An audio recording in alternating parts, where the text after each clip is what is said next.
Bonjour, nous sommes le mercredi 4 décembre 2024 et je vous propose la situation des cultures de cette semaine.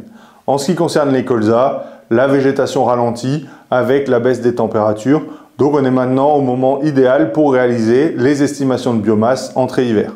Cette estimation est importante pour caler au mieux la dose d'azote à apporter en sortie d'hiver. Je vous rappelle que la méthodologie est de faire 2 à 3 prélèvements d'1 mètre carré par parcelle dans des zones homogènes et représentatives afin d'estimer au mieux cette biomasse. Chaque échantillon sera pesé individuellement, on fait la moyenne et on garde les valeurs pour la sortie d'hiver.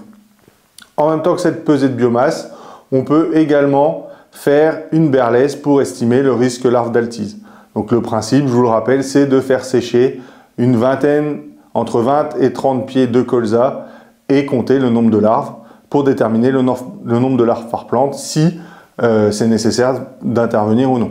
Et je vous rappelle que cette berlèse est obligatoire pour justifier l'utilisation du Minectogold comme insecticide. Au niveau des températures, elles ont maintenant bien baissé, les sols ont bien refroidi, donc c'est le moment idéal également pour faire les applications de produits à base de propyzamide, surtout que là c'est encore assez sec et on annonce de la pluie dans les prochains jours, donc qui permettront une bonne efficacité du produit. En ce qui concerne les céréales, les semis de blé sont quasiment terminés, il reste quelques parcelles par-ci par-là. Les stades avancent assez lentement puisque les températures sont quand même assez basses. Donc les semis de début octobre sont au stade talage, les semis du 20-25 octobre sont à 2-3 feuilles et les semis de novembre sont en cours de levée. Au niveau des ravageurs, surveillez toujours les pucerons même si les conditions sont beaucoup moins propices. On peut en observer ça et là dans les parcelles puisque dès qu'on a une belle après-midi, un peu de soleil, un temps calme, on a des vols, on a de l'activité des pucerons. Donc soyez vigilants notamment pour les semis du 20-25 octobre.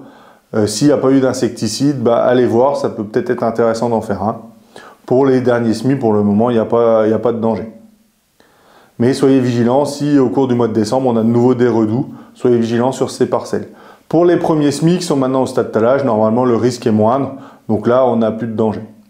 Pour les limaces, on en observe toujours un peu, donc également soyez vigilants, notamment en cas de conditions plus douces, mais pour le moment, on est quand même sur un ralentissement de l'activité des limaces. Pour préparer le printemps prochain, je vous propose aussi de faire un point sur les variétés orge de printemps. RGT Planète reste la variété de référence, c'est la variété préférée des malteurs, donc c'est celle qui a le plus de surface, même si elle commence à diminuer en rendement et sa sensibilité aux maladies augmente. D'autres variétés arrivent, comme Sting, qui a un bon potentiel de rendement. Là, sur les essais de cette année, à peu près 10 quintaux de plus que RGT Planète. Mais pour le moment, elle est sur des usages limités en termes de malterie. Et on a également une nouveauté qui arrive, qui est LG Allegro, qui est en observation par la malterie, qui elle offre un vrai plus en rendement et également une vraie tolérance aux maladies supérieure à RGT Planète. Donc c'est une variété qui est à suivre. Il y aura quelques surfaces cette année, mais qui va augmenter au fur et à mesure des années. Je vous souhaite une bonne semaine, à la semaine prochaine.